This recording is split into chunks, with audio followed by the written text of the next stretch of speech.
Hello and welcome to Devlog number 11.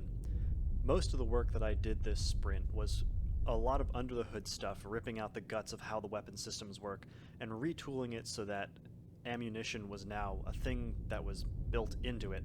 But let's start off by talking about stuff that is fun, like ships. So I was sick with a really bad strep infection for the first week or so. And while I was lying in bed with nothing to do besides think about how much I hate fevers and watch movies, I went back and I rewatched a bunch of the old devlogs, just to remind myself where this had come from and kind of reflect on it. And while I was doing that, I realized that I had been teasing the I want to get another ship class in the game for like the last 4 devlogs straight. And so to make up for that, there are 2 new ship classes in this video. Stefmo did a lot of work on making it so that we had a really good workflow for generating the textures for the ship. They look a lot better than the original textures that I did for the frigate, which I did all by hand. This is a procedural system that he put together. It has lots of really nice details on it, like individual welds on the ship so you can see where the plates are put together. There's still a few things that need to be added in terms of adding a little extra detail. The small little changes in the normal map that give it kind of like hatches and bumps and little modules and things like that. But I'm really happy with how it looks, and it's hopefully going to make it so that it's really easy for us to add more ships even faster in the future. So on the lower end of the ships that were added is the Corvette, and its role is really to be a really fast, aggressive scout and damage delivery ship. So it's got these torpedo launchers on the side. These are, they'll basically roll a torpedo out the side, and they're useful because they allow you to have magazine-fed missiles instead of just the cell-style missiles that we had previously. So let me break this ship off from the formation and show you a torpedo run. These roll-off launchers hold 2 torpedoes each before they need to be reloaded, so with 1 on each side you can fire 4 torpedoes rapidly. So the Corvette is extremely fast. It'll go up to 35 meters per second or faster when you choose flank speed. Eventually flank speed is going to cause damage to the engines, but it does not do that currently.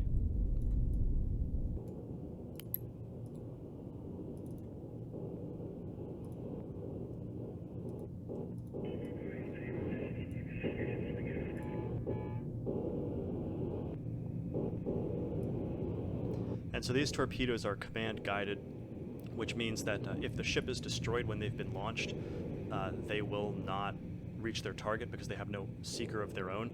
But the reason I made them command guided is because if you have such a limited quantity of these heavy weapons, you want to make sure they get to their target, and with an active seeker, if they overshoot their target or they miss, then odds are you only have a couple shots, so you want your torpedoes to hit. So those 2 torpedoes took out that frigate.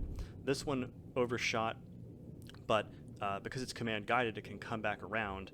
It's probably not going to hit the target because it has a certain turn radius, but if the target ship was moving the way that a player would have it moving, it would have an easier time coming back around.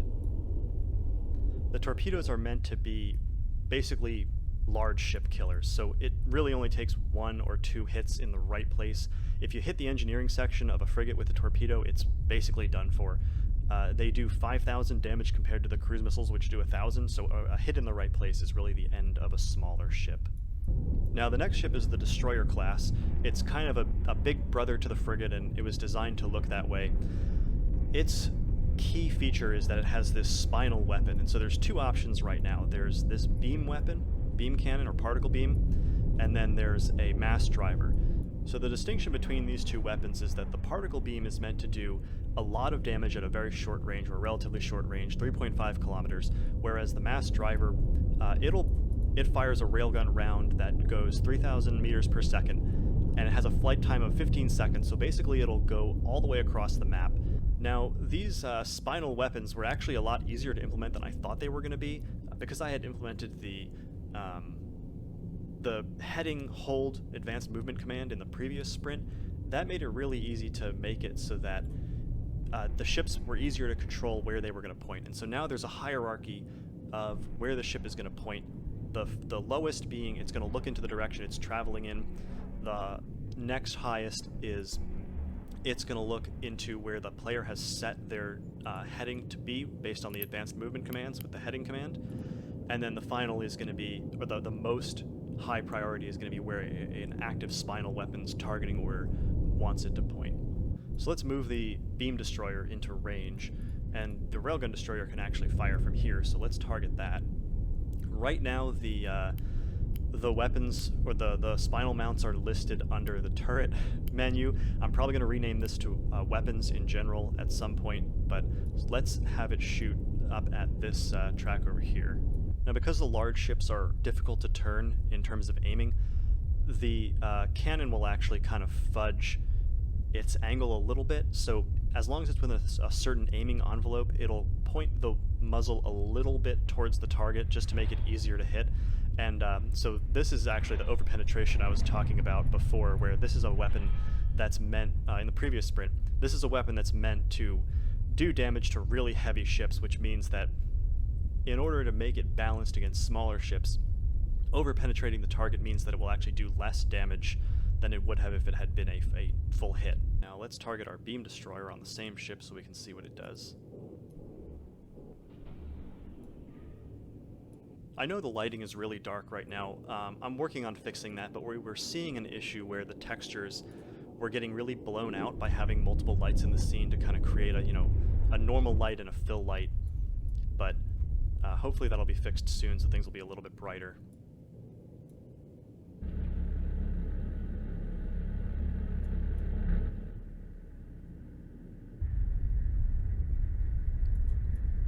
But so it'll hold this beam on target for a little while. It'll do a bunch of damage inside, and this is basically meant to burn through armor. Eventually, I'm going to make it so that the beam can come out the other side, but it does not do that currently. Now, adding the new ships and the weapon types was actually pretty easy, and I'm really happy to have seen that that was the case. It means that the systems that I wrote for the other weapon types or for the other ships were flexible enough that it was really just a question of adding the content and changing values. Obviously the spinal weapons required some code changes, but adding the torpedoes was easy. Adding the ships was easy, relatively. We just had to get our workflow down for it. The real meat of what I did is the less fun stuff, which was basically rewriting the way that weapons fire from scratch because of how I had to make it work with ammunition. So now you can actually change the ammo type that a ship is using, and the gun weapons require ammo period, which they didn't before. So we can click on this little bullet icon, and we can select whether we want to use HE or AP. And so if we start off with HE, and lock this target, and I'm going to use my roll command to roll this ship over so I can shoot more guns at it. Now I changed the tracer color of the guns for the time being just to make it clear when we're shooting different types of ammo. So if I change over to AP here, it'll only apply when I actually issue a gun order. But so I can switch that and wait for the guns to reload into their new ammo type, and then when they're firing, they'll be firing the AP rounds instead, which have the different color tracers. So you can see that we're using two different types of ammo here. Now the things left to do in terms of ammo is I need to split the armor damage from the component damage, because right now it's all just one damage pool. So the weapon will do damage to armor, it'll get subtracted from the damage pool, and then anything left will get applied to interior components. I need to change it so that we've got an armor damage that a weapon can do and a component damage, which will allow much more distinction between the HE and the AP weapons, because right now there's the only difference between them is that the AP will do it has a greater penetration distance, which means that it's more likely that it'll go through the target and not do as much damage inside. And then the HE has a very short over-penetration distance, so it will always explode in the target. So having those two types of damage divided out is going to make it so that there will be more distinction between ammo types. I'm just really hammering this ship right now. It's been disabled for a while because there's been so much damage done to the middle section, which is where the command systems are, that there's really probably nothing functional left. The only reason that the power is still on is because I haven't hit the engines, because the ships are just not positioned well enough to do that.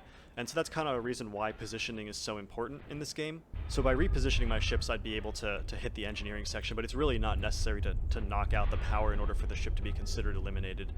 Now, I fixed an interesting bug this week when it came to the overpenetration. So the way that the ship's colliders work is they're actually constructed out of a number of convex colliders. So there's one for the bow, one for the midsection, one for this weapon stack, one for this box or this box. And the reason it has to be that way is because you can't have dynamic concave colliders on a moving object in Unity. It's a performance issue, and so the physics engine doesn't allow it. It's just too hard to do the calculations for.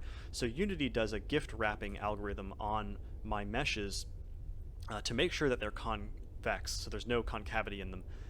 And then I have a concave collider elsewhere. It's just it's on a no collide layer that I do raycasts against to do the overpenetration tests.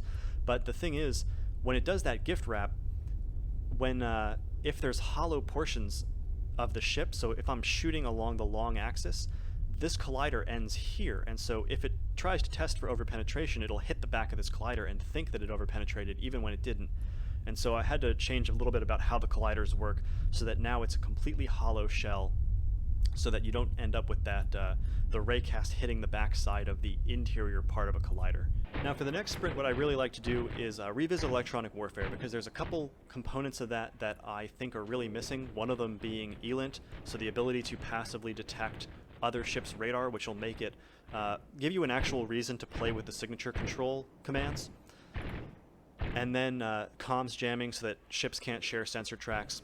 And then I'd really like to make it so that the gas clouds that are scattered around the map, hard to see, these purple gas clouds, I'd really like to make it so that when you're inside those, they'll do things like distort your sensors. I think that'd be a neat effect. And then we've also got one more ship that we're working on, which is a heavy cruiser. I did concepts for a heavy cruiser and a light cruiser, but I started modeling the light cruiser and I really just wasn't feeling it, so I kind of put it aside and went and worked on the heavy cruiser instead, which I'm really happy with. I teased a shot of that on the Discord. If you're not on our Discord, you should definitely join us and talk about the game with us. And finally, I'd like to do a little bit of work on the intel portion of the game, specifically turning the unknown text on the bottom of every track into something a little more informative, like, this is a frigate with 50% confidence, we think this ship's disabled, that kind of thing, so that it's not just always an unknown track every time. And with that concludes my update for this sprint. Thank you for watching.